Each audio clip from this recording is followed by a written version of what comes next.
ရိယာသူတော်ကောင်းတွေရဲ့ဝါဒဆိုတာဘာလဲလို့မှတ်ထားပါကံသစ်ကိုမလုပ်တော့ဘူးကံဟောင်းခံရရင်လည်းဝမ်းမနေဘူးကံဟောင်းကြောင့်ချမ်းသာလို့လည်းမတွယ်ဖက်ဘူးမှတ်ထားနော်ဦးစင်းလိမ်မြန်စည်းတယ်ပြက်တာမပြက်တာမသိကိုပြက်မဲ့ချိန်ပြက်မှာပဲဟုတ်ပြီလားမကြောက်ဘူးကံကိုင်းအကျိုးယုံကြည်သွားတော့ကြောက်တာလည်းမဟုတ်တော့ဘူးမကြောက်တာလည်းမဟုတ်တော့ဘူးငါဒီဘဝဒီခန္ဓာမှာကောင်းတဲ့လူဘဝရောက်ပြီးတော့ကိုမကောင်းတဲ့ကံကြောင့်ငါခံမဲ့ဟာနဲ့လည်းသွားဆုံနေရင်အဲ့ဒါကြောင်းပေါ်နေလည်းသိမှာပဲကားသွားရင်လည်းသိမှာပဲဟုတ်တယ်နော်အိမ်နဲ့လည်းသိမှာပဲအကြောင်းနေပေါ်မလာဘူးလား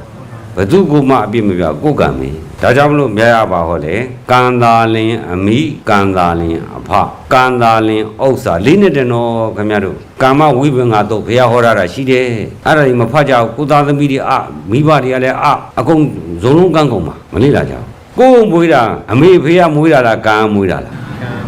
အဲ့ဒါကြောင့်မလို့ဒီခန္ဓာကြီးရဲ့အမေနဲ့ဖေးကံပါပဲကိုယ့်ရဲ့လဲလျောင်းလာတယ်ကိုယ့်ရဲ့ကံပဲကိုယ့်ရဲ့ချမ်းသာမှုကလည်းကိုယ့်ရဲ့ကံပဲကိုယ့်ရဲ့သွားရလမ်းကလည်းကိုယ့်ရဲ့ကံပဲအဲ့တော့တရားဓမ္မတွေရှေ့ဆက်သွားဖို့ဟာမကောင်းတဲ့ကံသစ်ကာယကံဝစီကံမနောကံကိုရှောင်ညပြီးတော့မရှောင်အဲ့ဒါကျွေးပတ်ပြီးနောက်ကပါမလာဘူးလားပါလာမှာပဲကိုလို့တော့လောပြီးခါမှငါချတယ်မလုံးနဲ့ခမ်းပါပဲဒီခန္ဓာလည်းမိမိစေတနာကတိဆောက်တယ်လို့ကောင်းမှုမကောင်းမှုကလည်းကိုယ်စေတနာပဲပြန်ပြီးမပန့်ဘူးလား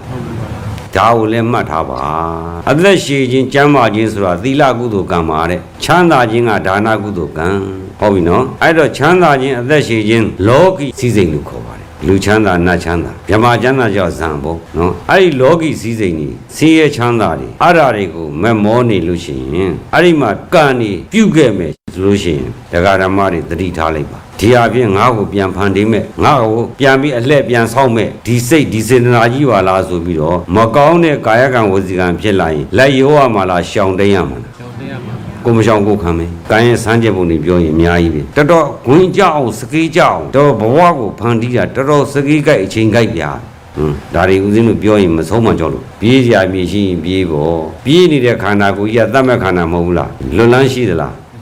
ဦးဇင်းတို့တရားပြတာနာမည်ကြီးခြင်းလို့ဘုံကြီးခြင်းလို့တကူကြီးခြင်းလို့မဟုတ်ဘူးဦးဇင်းအញ្ញံပင်မနဲ့ဦးဇင်းပြောနေပါသတင်းကြည့်လိုက်ပြောတရားနဲ့ယနေ့ချိန်ကြီးစင်ကာပူသွားလိုက်ပြန်နေတာပြောတရက်မှလည်းမနာတရက်ကိုမှမနာတာဦးဇင်းမှတ်မိတာတော့2မိနစ်လားနာ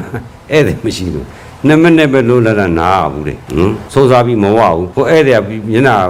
ပြန်nhìnနေပြီသုံးပြစ်ထားခဲ့ပြီးသွားခေါ်ရသေးတယ်ဘာဖြစ်လဲဆိုတော့ပြိဿကိုဦးဇင်းကြည့်တာနဲ့သိတယ်အခုပြိဿထဲမှာလူမဲလူနဲ့တွဲပါလာတဲ့ပုံကိုဘယ်ပုံကအဖြစ်ချင်းနေမကောင်းဘူးကိုကသိထားတာထမပြောင်းတခါတည်းသုံးဝါတာမဝါတာမသိတော့လက်စေးထားပြီးတော့တခါတည်းအဲ့ဒီပုဂ္ဂိုလ်အတွက်ကြွအောင်ခေါ်တော့တာကိုဘိုင်းဝါတာတွေမဝါတာတွေမသိတော့သူခမရတော့ပြဖြစ်မယ်ဘယ်သိမလဲကိုကသိနေတော့မနေနိုင်ဘူးလေအဲ့လိုအနာခံရတာတွေကအများကြီးရေချိုးခြင်းနဲ့မချိုးရဝင်းသွားခြင်းနဲ့မသွားရဝင်းနေချိုးဇတိထုခေါင်းနေကိုက်မျက်လုံးနေရဲအဲ့လိုတွေဖြစ်ဘေးဒေခံလိမ့်ခံဒီလိုပဲချွတ်လာခဲ့တာတရားဓမ္မတွေကအမြတ်ရခြင်းလို့ဘာတမုံမှမရှိဦးဇင်းကြောင်းမှာဘယ်အချိန်လာဦးဇင်းအခန်းထဲမှာပဲရှိဧည့်သည်ရောက်ပြီဆိုပြီးတော့အထောက်ကလာပြီဆရာတော်အဲ့ဆောင်မှာဧည့်သည်ရောက်ပြီဆိုမှထတူသူလည်းပြန်ကိုလည်းပြန်တော့ကြောင်းတော့မကြည့်ချင်ဘူးပြီးရောကြောင်းဝင်းနဲ့လျှောက်ဖို့ဆိုတော့ဝေးဘာမှကိုမကြည့်ချင်တော့ဘာမှမသိချင်တော့အားလုံးကိုစွန့်လို့ပြီးတော့ကိုယ့်ဘောက်ကိုတိတ်တိတ်ဆိတ်ဆိတ်ပဲနေချင်တော့